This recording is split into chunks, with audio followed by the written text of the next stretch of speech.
साव वंदितु सौवसीधे धुवमचलमणोवमं पते ओच्छामि समय पावुण विनमो सुध केवली वणिदम् नमः समय साराय स्वानुभूत्या चकासते चित् स्वभावाय भावाय सर्वभावांतरचिते।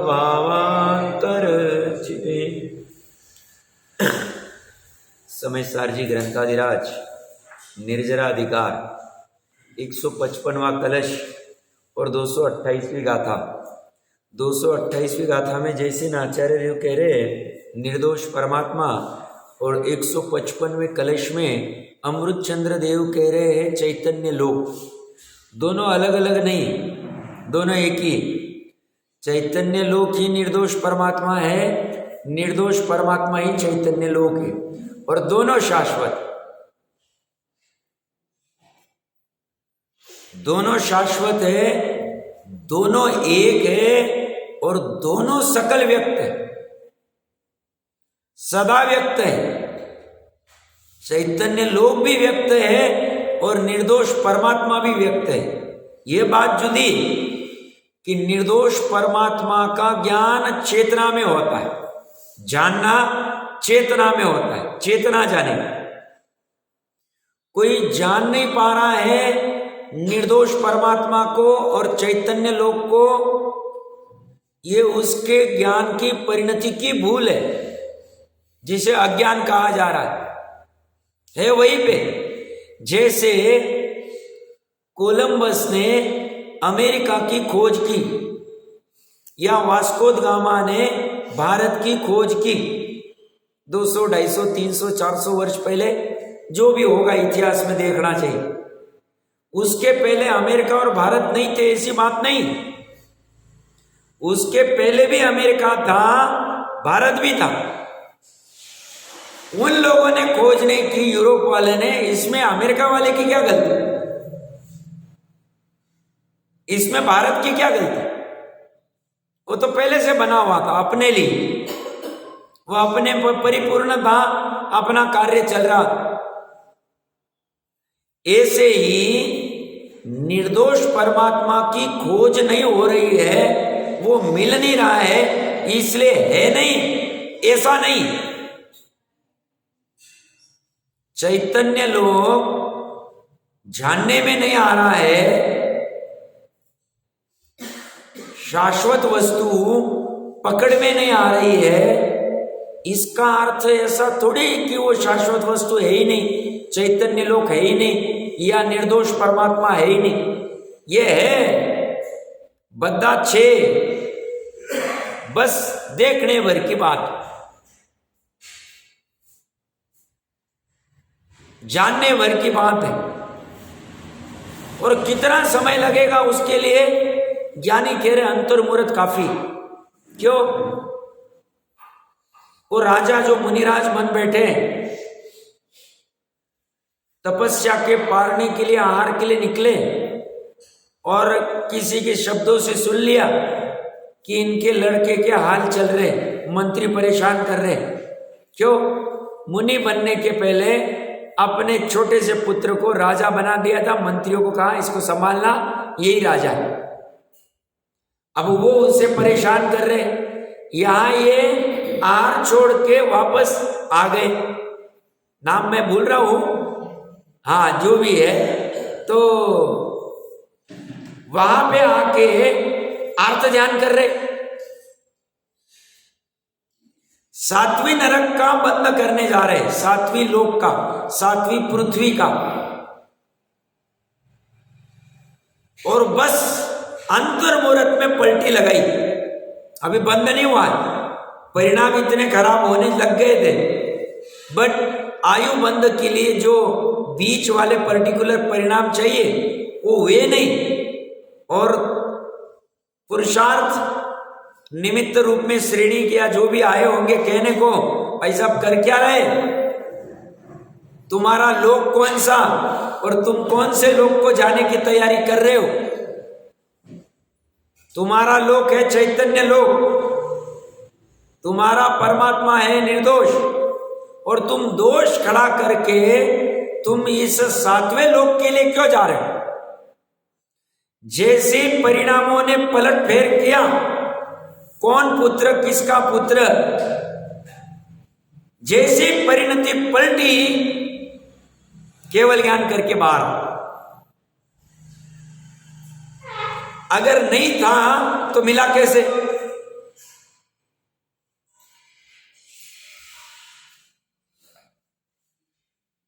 कोई कहेगा साहब हम इन प्रथमानुयोग की घटनाओं को नहीं मानते। भैया तू अपने स्वयं को तो मानता है? हाँ साहब मानता हूं। तो तू जब कहता है बचपन में मैं ऐसा था, कुमार अवस्था में ऐसा हुआ था, तरुण अवस्था में ऐसा किया था, ये जो मैं था मैं था मैं था, ये मैं कौन है? यही चैतन्य लोक है, यही निर्दोष परमात्मा है, यही शाश्वत है, यही एक है। पकड़ना बस उसी को है, और उसको पकड़ने का एकमात्र साधन ज्ञान है। जैसे रत्न के पारखी होते, रत्न के व्यापारी होते हैं, जो रत्न को तराशते, रॉ रत्न में से रत्न बनाते हैं। उस रत्न को पकड़ने के लिए और उसके ऊपर कार्य करने के लिए उनकी विशिष्ट प्रकार की पकड़ होती है। हम रसोई घर में जो पकड़ यूज करते हैं बर्तन आदि उठाने को, या लोहार जो संडासी यूज करता है, या जो भी कोई पकड़ने को, वो उसको काम की नहीं है। उसे वही वाली पकड़ चाहिए जो उस हीरे को पकड़ सकती है। हीरे को पकड़ने के लिए, रत्न को पकड़ने के लिए रसोई घर की पकड़ काम की नहीं, और रसोई घर में हीरे की पकड़ काम की। ऐसे ही इस निर्दोष परमात्मा को, चैतन्य लोक को, शाश्वत को, एक को पकड़ने के लिए एकमात्र ज्ञान की पकड़ चाहिए। पकड़ समझ ही रहे होंगे, पकड़ने के, जिसे पकड़ दे, मतलब यहां कोई अलग बोलते होंगे तो। और दूसरा कुछ नहीं चाहिए, साधन एकमात्र इतना है, और इसी में पकड़ में आएगी। और आएगी कैसे? एक समय में ये पकड़ भी बहुत भारी, एक समय की, एक समय बाद गुम जाती है, दूसरी आती, तीसरी आती, चौथी आती, पांचवी आती। इसमें काम कर लेना है। जैसे उस प्यासे घोड़े को पानी कुछ भी हालत में पीना जरूरी है, नहीं पिएगा तो मरण है। ऐसे ही, और उसके लिए नारहट को बंद करना है, क्योंकि पानी आएगा नहीं। तो ये चलते हुए भी पर्याय उत्पन्न नाश उत्पन्न नाश उत्पन्न नाश होते हुए भी, बस हम भी घोड़े जैसे है, उस निर्दोष परमात्मा को, चैतन्य लोक को देख लेना है, जान लेना। अब वो कैसे देखना, कैसे जानना, वो कला स्व समय में प्रकट हो जाएगी। हमारी भावना बननी चाहिए, बस इसे जानना है, इसे देखना है, इसे अनुभवना है, इसकी प्रतीति करनी है, इसमें लीन होना है। उतनी हिम्मत, उतनी धगज, उतनी प्यास, उतना रस उसका आना चाहिए।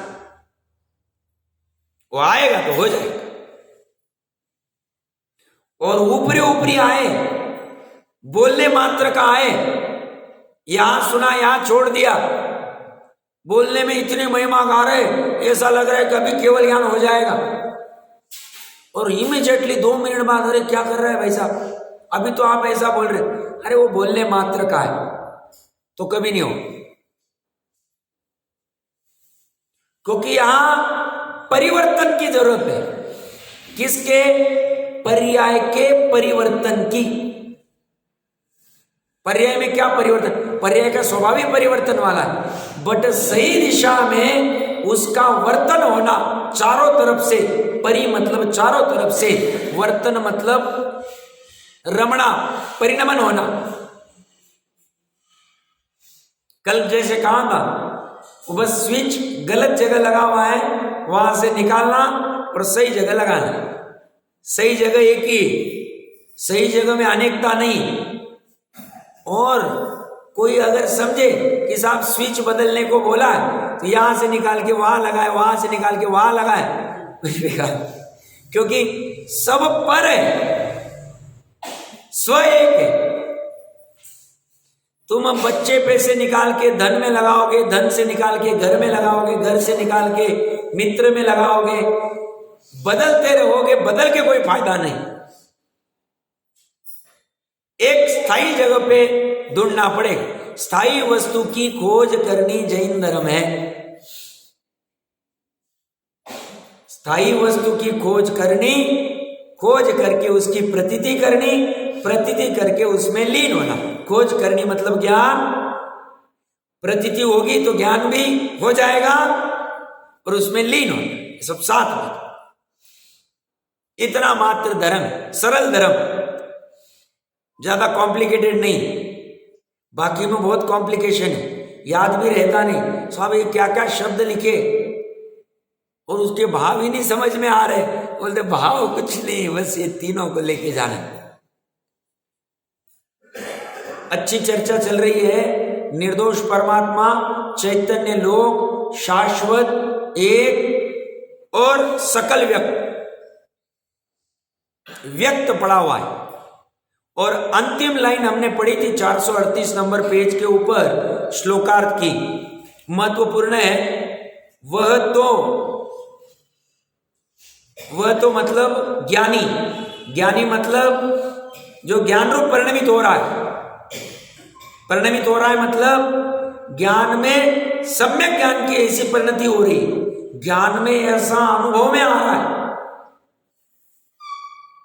स्वयं पर से नहीं, पुरुषार्थ निरंतर, बिना अंतर के, एक के बाद एक, एक के बाद एक, एक के बाद एक, ऐसे निरंतर निशंक वर्तता वा 66 सागरोपम तक शैक्षणिक सम्यक दर्शन में निशंक वर्त सकता है। शाइक सम्यक दर्शन में प्रकट होने से अनंत काल तक निशंक वर्ते। तो निशंक आदि सम्यक दर्शन के गुण है, सम्यक दृष्टि के गुण है। क्या गजब की कमाल है। अभी अभी अज्ञान अवस्था थी साहब, और शंका ही शंका थी, भय ही भय पड़ा था। और साहब ऐसा क्या कमाल हो गया कि पंचलब्धि पूर्वक जैसे स्वभाव में आए, अभी अनंत काल के लिए खामी नहीं। क्योंकि शायद सम्यक दर्शन में भी पंचलब्धियां होती, उसमें भी होती।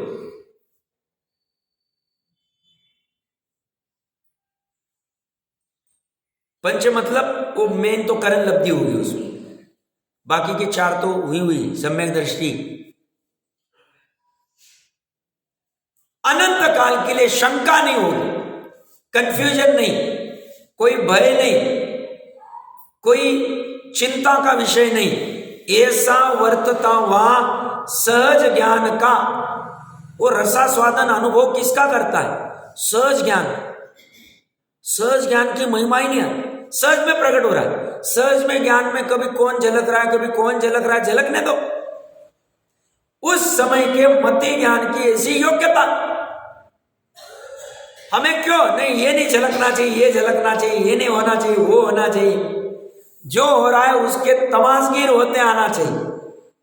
तो ज्ञान के क्षेपशम के अनुसार झलक रहा है, उपयोग में उसके अनुसार उपयोग में आ रहा है, और उपयोग मात्र जान। ऐसी गजब की अवस्था परिणति हो जाती है ज्ञानियों की।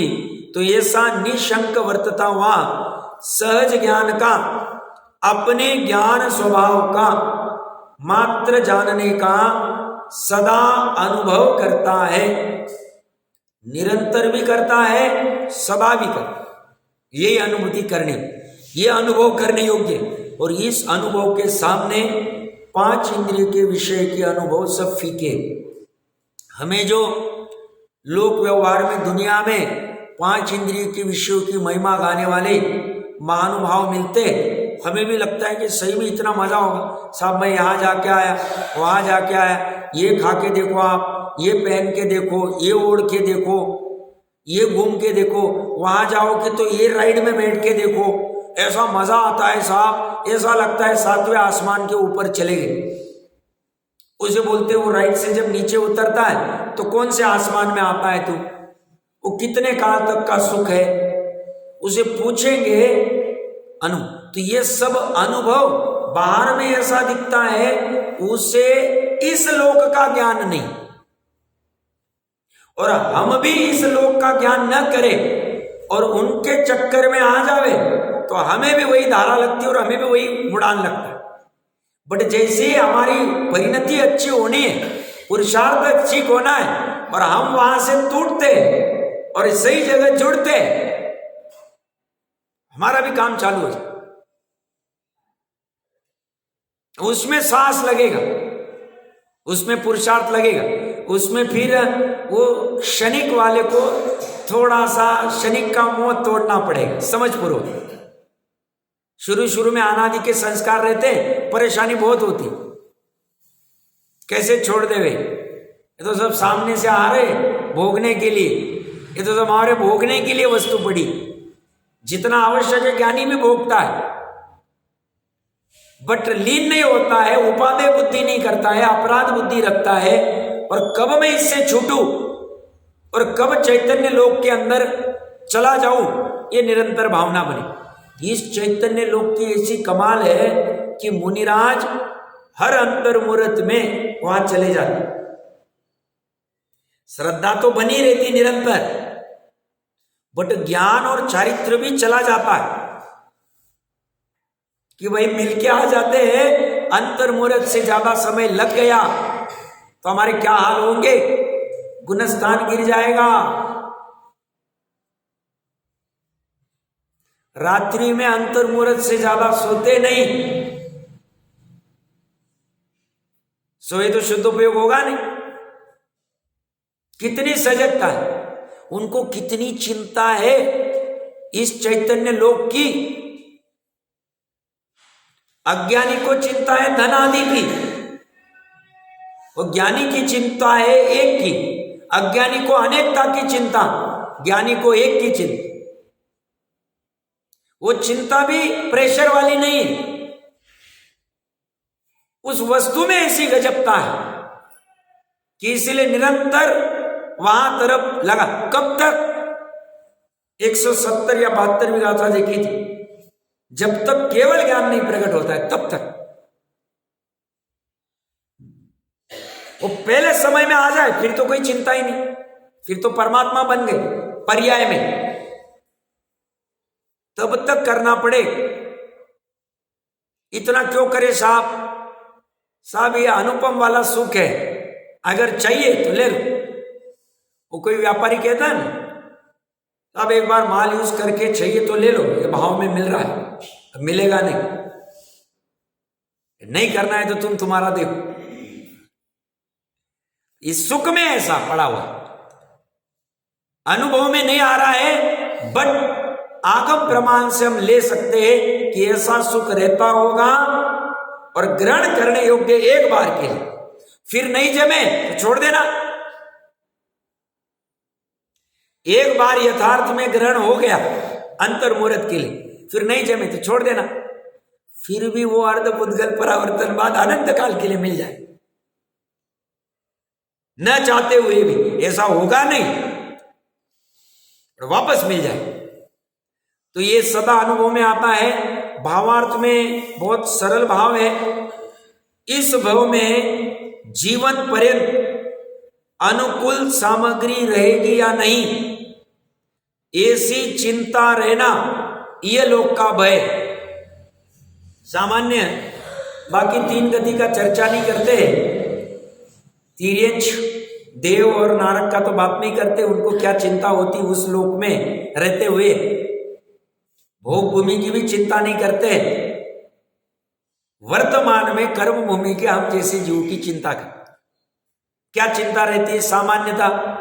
सामान्यता चिंता रहती मेरी पढ़ाई बराबर होगी क्या नहीं होगी, एक जीव की अपनी अपेक्षा से सामान्य चल रहा हूं, सबको ही होगी जरूरी नहीं, फर्क पड़ सकते, मोटे मोटे बोल रहा हूं। एजुकेशन अच्छे से होगा कि नहीं, अच्छे से क्वालिफिकेशन, डिग्री, अच्छे कॉलेज आदि जो कुछ चाहिए उसके एक्सपेक्टेशन होंगे, जो फील्ड चाहिए, जो टेक्नोलॉजी चाहिए, जो कुछ होगा,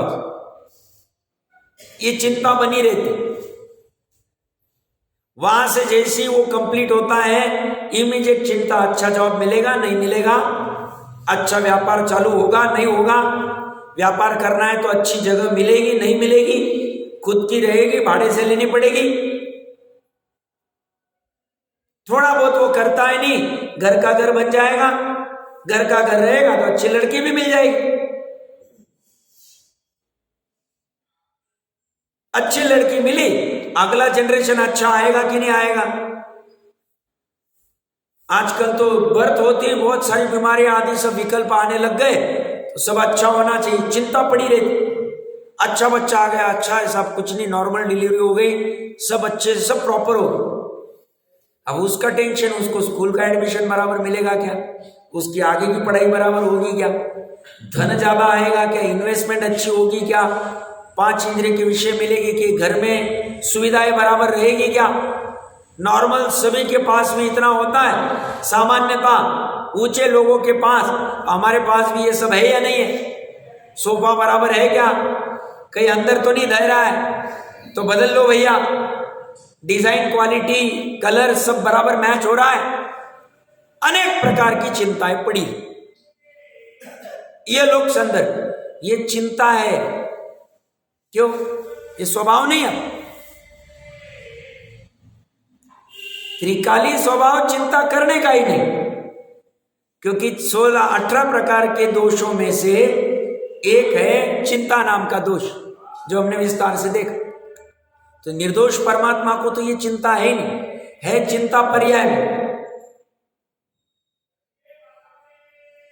पर्याय की चिंता भी अज्ञानी की घातक है, ज्ञानी को भी हो सकती है आजीविका, घर गृहस्थी आदि की, बट अज्ञानी की घातक है, क्योंकि अज्ञानी को उपादेय बुद्धि,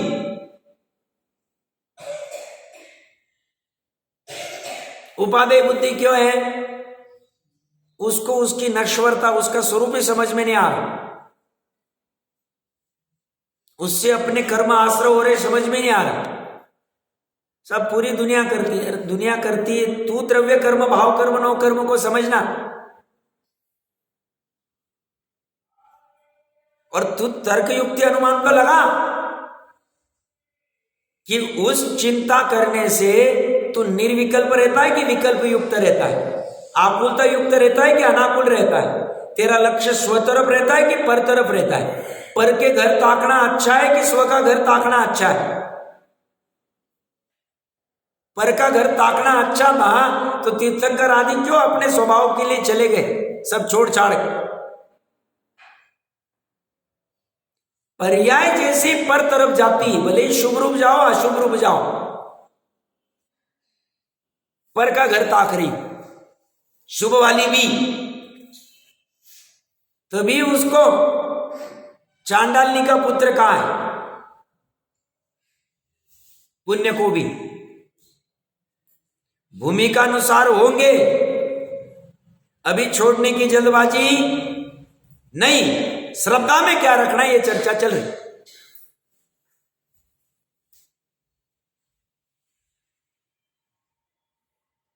तो ये जो परिणति की बात चल रही है, ये पर तरफ बढ़ने वाली ये सब चिंता है, हमें महसूस होता है ये हमारा स्वभाव नहीं है। कभी विचार किया क्या बिना काम के हम परेशान होते रहते बेवजह? 2 साल पहले कोई पर्टिकुलर मैटर के लिए परेशान थे, आज उसकी क्या कीमत, ये विचार करना चाहिए। 5 साल पहले कोई पर्टिकुलर बड़े मैटर के लिए परेशान थे, आज क्या है? आज जिसके लिए परेशान है 2 महीने बाद उसकी क्या वैल्यू रहेगी? परेशानी सब जगह रहे। धर्म के स्थानों में भी भैया फटाफट फटाफट चलो, आज अपना ये प्रोग्राम है, आज ये, आज वो है, आज वो है, कंपटीशन है, आज ये बनना है, आज वो करना है। इसमें भी चिंता है, ये भी ये लोग की चिंता में आ जाए। क्यों? नहीं साहब, वहां बस पकड़नी है, गाड़ी जानी है, वहां विधान है, वहां पंचकल्याण की, वहां तप करना है, वहां दान देना है, वहां ये करना है, वहां वो करना है। साहब 8 बजे तो कलश उठाना है, फटाफट जाना पड़ेगा, पहुंचना पड़ेगा, कुछ भी कर, ऐसा तो हम उठेंगे नहीं। अब वहां चला पड़ा हुआ। अब ये चिंता को अपना स्वभाव मान बैठा हो, उसे पता ही नहीं ये पर्याय में रमन कर रहा है वो भी कौन सी पर्याय? नाशवान पर्याय, क्षणिक पर्याय। द्रव्य गुण पर्याय की व्यवस्था पे बहुत गजब की कमांड चाहिए अपने, इसी से माल खुलेगा।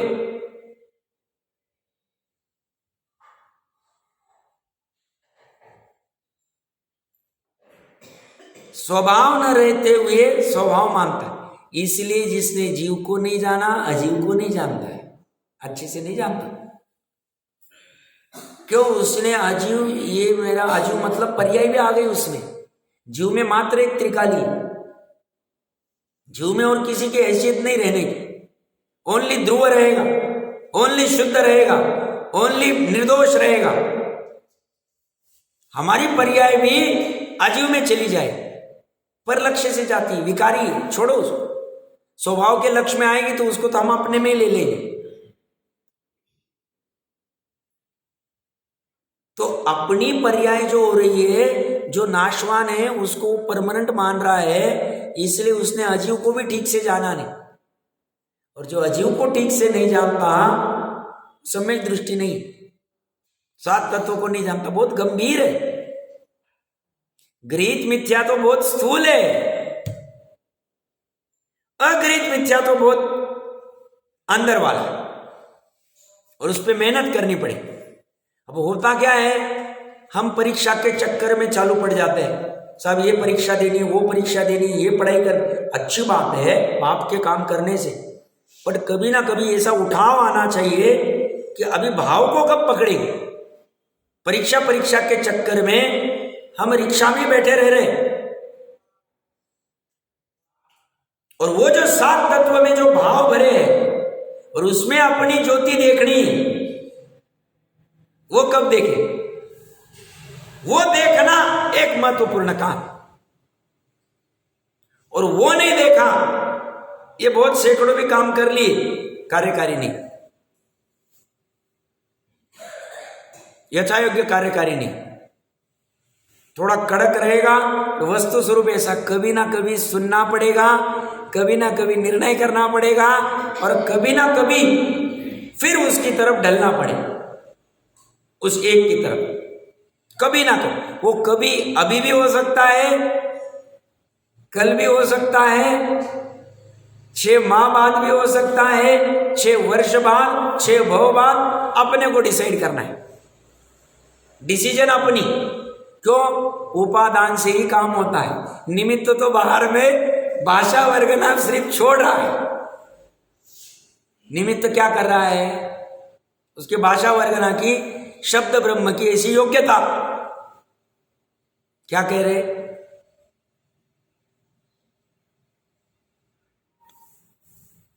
तो ये जो है, इस भव में जीवन पर्यंत अनुकूल सामग्री, प्रतिकूल तो चाहिए नहीं सा।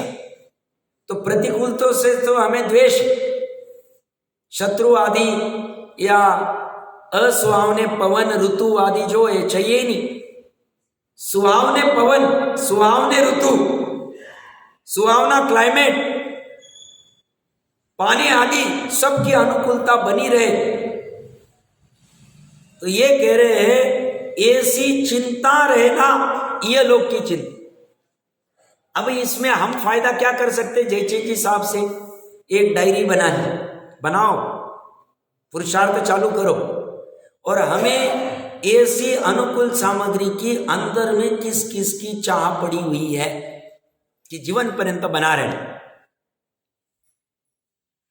हमें जब भी दूध मिलेगा तो वो मीठा ही मिलना चाहिए, ये भी ये लोग की चिंता में आ जाए। छोटी सी बात है बट समझना गंभीरता से। फीका दूध अच्छा नहीं लगता साहब, मीठा दूध चाहिए।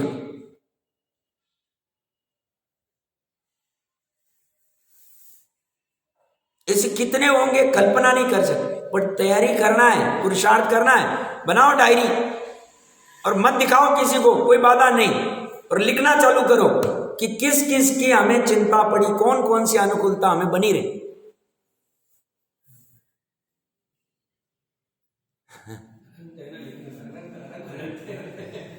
बट मोटे मोटे तो निकाल सकते नहीं, अच्छा बात कह रहे हैं, बट मोटे मोटे निकले तो उसमें पुर्जे और निकलते जाएंगे और पता चलेगा हम कहाँ खड़े।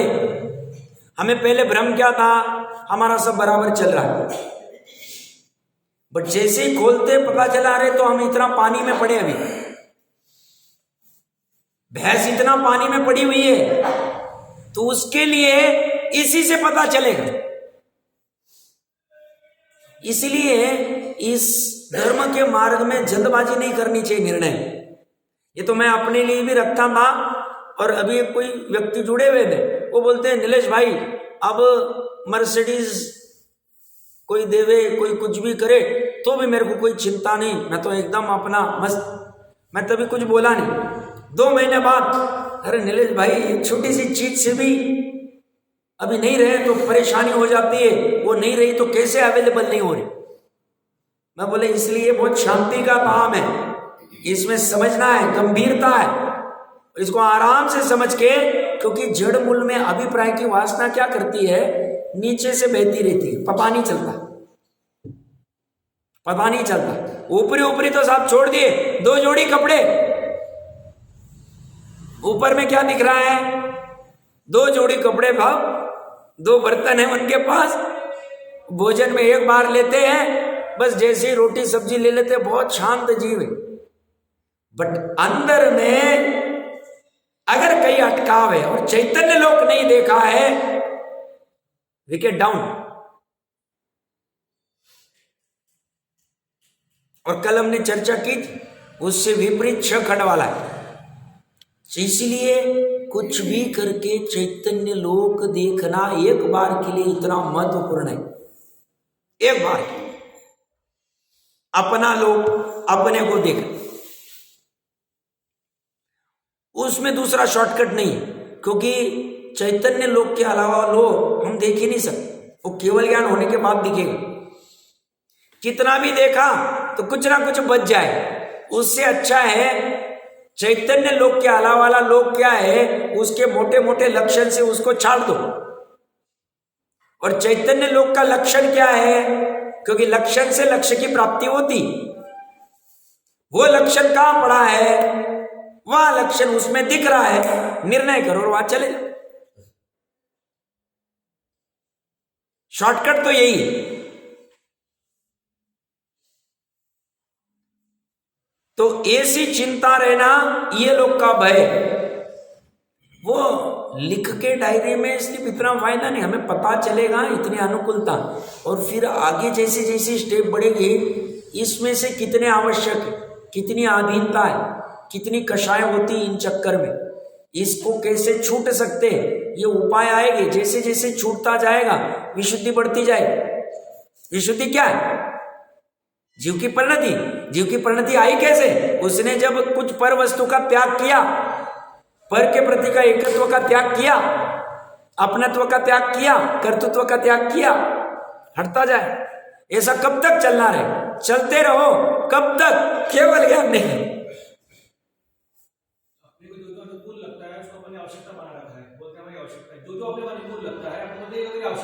ऐसा ही, ऐसा ही, ऐसा ही,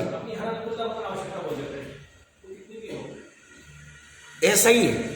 और ऊपरी ऊपरी ये उदय, मतलब इसमें निमित्त रूप में मोह का ऐसा उदय, मोह अंधकार ऐसा फैला हुआ है, तब मानने को भी तैयार नहीं हो। वो तो कब मानेगा, जब शांति से बैठ के स्वयं सोचेगा। उसको बोलेंगे भैया तुमको मोबाइल की क्या जरूरत, तुम कहीं बाहर जाते नहीं, कुछ नहीं करते, क्या करते? नहीं, सब चाहिए। 80 साल वाले बुढ़े भी क्या चाहिए उसको? वो कहीं बाहर निकलता नहीं, उसको मोबाइल की क्या जरूरत है, व्हाट्सएप की क्या जरूरत है, स्टेटस की क्या जरूरत है, फेसबुक के अकाउंट की क्या जरूरत है? कोई आवश्यकता। जरूरत बना दे और तभी खर्चा हो, तो फिर हाहाकार मचाते सब, इतना रेट बढ़ गया, इतनी महंगाई बढ़ गई। अरे बढ़ेगी क्या? तुम बीच में 2-4-5 साल पहले मोबाइल के सब टैरिफ बढ़ गए थे, या कुछ हुआ था कि साहब हमें इतना पॉसिबल नहीं, सब हमारा साहब 200 रुपये बढ़ गया, अब मैंने रिचार्ज करना ये बंद कर दिया। अब जिसके हाथ के ऊपर के पैसे उसके हाल हो, जिसके पास पैसे उसका तो अलग ही बात है, उसकी तो चर्चा ही नहीं कर। वो तो 2 करोड़ रुपए के हीरे से जड़ित मोबाइल को अपनी आवश्यकता बोल देगा उसकी तो चर्चा ही नहीं, स्टेटस बन जाए।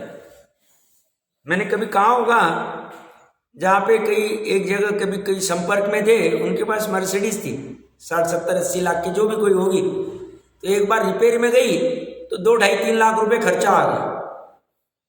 मैंने बोला 2.5 लाख में तो मारुति 800 भी आती है, 3 लाख में। अब ये मर्सिडीज की रिपेयर, जो भी बड़ा खर्चा हुआ होगा और इंश्योरेंस नहीं होगा, जो कुछ हुआ, बट वो उसके लिए आवश्यकता बन गई, क्योंकि वो स्टेटस मेंटेन करना है।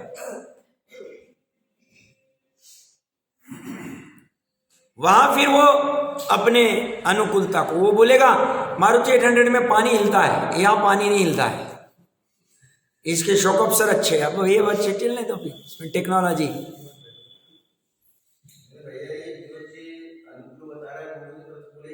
हाँ,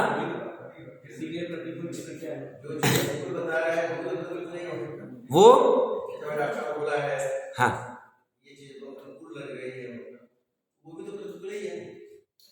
प्रतिकूल तो सभी, चैतन्य लोग छोड़ के सभी प्रतिकूल ही। हाँ, बट अभी चैतन्य लोक में पूर्णता से आ नहीं पा रहे, तो अभी एटलीस्ट पता तो चले कि कितना अनुकूलता में पड़ा हुआ है मोटा मोटा, और उसमें से कौन सा छोड़ सकते हैं, वो सब चर्चा के लिए वो नहीं महत्वपूर्ण है। ये एनालिसिस चलना चाहिए। बाबू युगल जी कोटा वाले अपने साथ हर डायरी और पेन रखते, कभी भी कुछ विकल्प आया, कुछ मतलब लगा उनको बिंदु लिख के रख, और उसके ऊपर एनालिसिस करते थे। आदत होनी चाहिए। हमें लगता है क्या बेकार का काम है, इसकी क्या जरूरत, थोड़ा बहुत 2-4 शब्द सुन लो, ऐसा नहीं। इसमें तलस्पर्शी ज्ञान होना चाहिए, एकदम डीप वाला, सूक्ष्म तीक्ष्ण है, तो फिर करना क्यों नहीं करना, और है अपने को मतलब उसकी अच्छा भी लग रहा है, तभी तो हमें विकल्प आ रहा है, तो करना ही चाहिए, ऐसी बात है। तो ये चिंता रहना, ये लोग का भय, परभव में मेरा क्या होगा, ऐसी चिंता का रहना, परलोक का भय, ये भी गजब। अगर जिनवानी के आधार से अच्छे से 3 लोक आदि का स्वरूप नहीं पढ़ा है, क्योंकि 12 भावना में भी एक लोक भावना है, 3 लोक का वर्णन करने वाली, वो अच्छे से समझी नहीं। कार्तिक अनुप्रेक्षा में अच्छा लिया है कार्तिकेय स्वामी जी ने, और अन्य जगह भी तत्वार सूत्र जी आदि में भी विस्तार से। अब वो पता ही नहीं, इसे बचपन से बोला है देवगति अच्छी होती, अब पुण्य करे तो देव मिलता है, तो ये बस वो देव का भाव करता है। देव में किलविशी बनेगा कि इंद्र बनेगा कि सामानिक बनेगा, पता ही नहीं कुछ, क्यों, स्वरूप ही पता नहीं। अब परलोक में कहाँ जाएंगे, परलोक होता है कि नहीं होता है, यह भी खत्म हो जाएंगे क्या? अगर परलोक है तो कहीं स्थावर तो नहीं, कहाँ चले जाए कुछ खबर नहीं, और इसका भय बना रहे।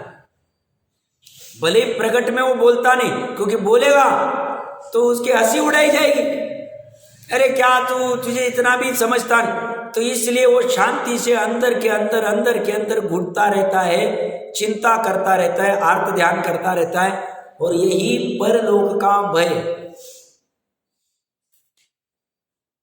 और वही क्लैरिटी रहे 4 गतियों के बारे में, तीन लोक का कैसे कैसे क्या होता है, क्या क्या प्रकार के भेद प्रभेद आदि। इसीलिए तो टोडरमल जी साहब कहते हैं कर्णानुयोग की पढ़ाई भी अवश्य, क्योंकि त्रिलोक सार आदि जो है कर्णानुयोग के ग्रंथ, ये तीन लोक की रचना सर्वज्ञ की वाणी एग्जैक्ट वैसा है।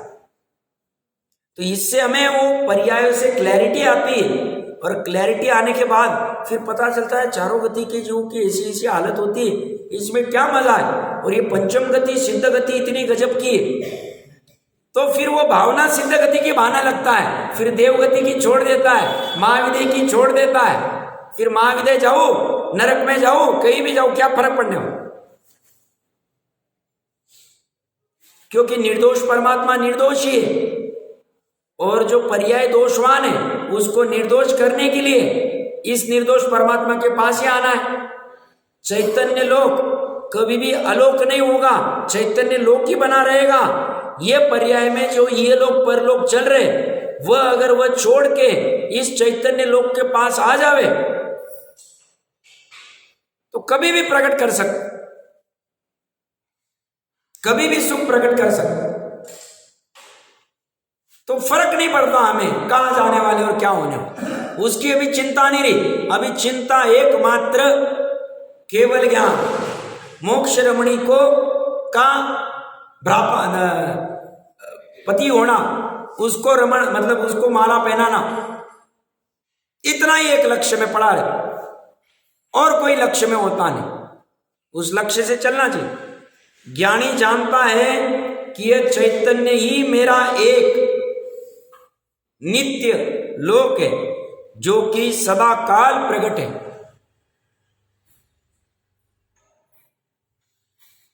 इसके अतिरिक्त सदा काल प्रकट में मतलब जैसे पेट्रोल पंप डीजल पंप भी 24 घंटे अवेलेबल नहीं होंगे, हॉस्पिटल भी सभी 24 घंटे डॉक्टर अवेलेबल नहीं होंगे, सभी एक्सपर्ट, मेडिकल में दवाई भी 24 घंटे अवेलेबल नहीं होगी, और अन्य अन्य लगा लो आप, अनाज आदि खरीदना है दुकानें 24 घंटे खुली नहीं, 365 दिन, दूध का ले लो, सब्जी का ले लो, सभी का ले लो, जितना कुछ लेना है। बट ये वस्तु ऐसी है जो सदा काल अवेलेबल, और इसका कितना तिरस्कार किया हमने, सब हमने कहा तिरस्कार, उसको कहा गाली गलौज की। हम भैया गाली गलौज नहीं किया, तुमने उसकी तरफ देखा नहीं, यही तुम्हारा तिरस्कार। तुमने न देखना, सब हम देख तो रहे, अभी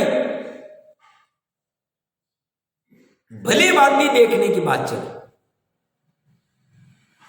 और पूर्व में तुम्हें वो जोगवाई मिलके भी तुम्हें देखने का क्यों प्रयास थी? तुमने क्यों ऐसा कहा नहीं पहले धन कमा लो, पहले गाड़ी खरीद लो, पहले बड़ा आदमी बन जाओ? इसके पास तिरस्कार किया तुमने, इसकी जिज्ञासा नहीं की, इससे दूर भाग रहे थे। नहीं साहब, इसका ज्ञान करेंगे परेशानी उठानी पड़ेगी, इसलिए अज्ञान ही सुखकारी है। ये तुम्हारा तिरस्कार तुम्हें इसलिए सदा काल प्रकट होके भी मिला नहीं, इसके अतिरिक्त दूसरा कोई लोक मेरा नहीं, रहता ही नहीं। ज्ञानी का तो प्रकट में दूसरा लोक नहीं, अज्ञानी का भी दूसरा लोक तो है ही नहीं। पर्याय भले कुछ भी सोचे, गेय के झलकने मात्र से यह मेरा चैतन्य स्वरूप लोक किसी के बिगाड़े नहीं बिगड़ता। छिद जाए बिद जाए की चर्चा यहाँ पूरी आ रही। ऐसा जानने वाले ज्ञानी के इस लोक का अथवा परलोक का भय कहां से होगा ही नहीं। जब पर को अपना जाना ही नहीं तो क्या फर्क है? कभी नहीं हो सकता। वह तो अपने को स्वाभाविक ज्ञान रूप ही अनुभव करता है। जो नागदत्त मुनिराज की मैंने थोड़े दिन पहले कही थी प्रथमानुयोग की घटना, 1 मिनट में करता हूं। वो मुनि बन गए, जंगल में डाकू आदि कह रहे इनको खत्म कर दो। वो सेवक कह रहा है, डाकू का मुखिया कहता है नहीं नहीं नहीं, ये किसी को परेशान नहीं कर। और वहां से मां आदि सब जा रहे, बताया नहीं कि आगे डाकुओं का प्रॉब्लम है। क्यों? बाकी की किसी की चिंता ही नहीं, किसी को हम अपना मानते ही नहीं। जानते ही नहीं तो उसकी चिंता क्यों करें? उसकी चिंता उसका उपादान करेगा। हम अपने उपादान की चिंता करें, इसलिए उनको ये लोग परलोक का भय नहीं होगा, कभी नहीं हो सकता है। वह तो अपने को स्वाभाविक ज्ञान रूप ही अनुभव करते हैं। इसके बाद में 156 नंबर का कलश वेदना भय का है। वेदना आज के युग में बहुत बढ़ गई, रोग आदि की, उसकी चर्चा करते हैं।